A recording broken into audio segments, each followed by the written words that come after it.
ഇന്ന് നമ്മളെ യാത്ര ദുബായിൽ നിന്ന് ഷാർജയിലേക്കാണ് കേട്ടോ. ദുബായിൽ നിന്ന് ഷാർജയിലേക്ക് പോകുമ്പം ഒരുവിധം എല്ലാവർക്കും അറിയാം ഭയങ്കര ബ്ലോക്കായിരിക്കും. ഒരുപാട് നേരം ബ്ലോക്കിലൊക്കെ പെട്ടിട്ടാണ് നമ്മൾ ഈ സ്ഥലത്ത് എത്തിയിട്ടുണ്ടായിരുന്നത്. ഇന്ന് ശരിക്കും ഞങ്ങൾ ഇവിടേക്ക് വന്നത് കുറച്ച് ഫർണിച്ചേഴ്സൊക്കെ നോക്കാൻ വേണ്ടിയിട്ടാണ്, നമ്മളെ കമ്പനിയുടെ ആവശ്യത്തിന് വേണ്ടിയിട്ട്. അപ്പോൾ ഞങ്ങൾ ഈ ഷാർജയിലുള്ള ഫർണിച്ചേഴ്സൊക്കെ ഉള്ള ഒരു സ്ഥലത്തേക്കാണ് കേട്ടോ പോകുന്നത്. അപ്പോൾ ഇവിടെ ആണെങ്കിൽ ഭയങ്കര റഷാണ്.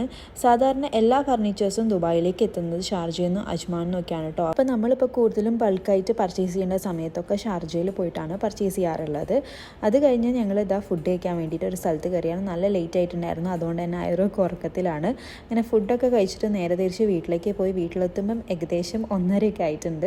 ഇനി നമുക്ക് രാത്രി കിടക്കാനുള്ള പരിപാടികളൊക്കെ നോക്കാം. അപ്പോൾ ഞാൻ കുറച്ച് നേരം എൻ്റെ ഹെയറൊക്കെ നന്നായിട്ടൊന്ന് കോംബ് ചെയ്ത് വൃത്തിയാക്കാണ് കേട്ടോ. രാവിലെ പോയതാണ്, ഇന്ന് ഭയങ്കര ഹെക്റ്റിക് ആയിട്ടുള്ളൊരു ദിവസമായിരുന്നു കേട്ടോ. ഇനി നേരെ പോയിട്ട് ബെഡിൽ കിടക്കേണ്ട ആവശ്യം മാത്രമേ ഉള്ളൂ. അപ്പോഴത്തേക്ക് ഞാൻ ഉറങ്ങി പോകട്ടോ. അപ്പോൾ കുറച്ച് വെള്ളം കൂടി കുടിച്ച് നമ്മൾ നേരെ ഉറങ്ങാൻ വേണ്ടി പോവാണ്. അപ്പോൾ വീഡിയോ ഇഷ്ടപ്പെട്ടാൽ ലൈക്ക് ചെയ്യുക. ബൈ.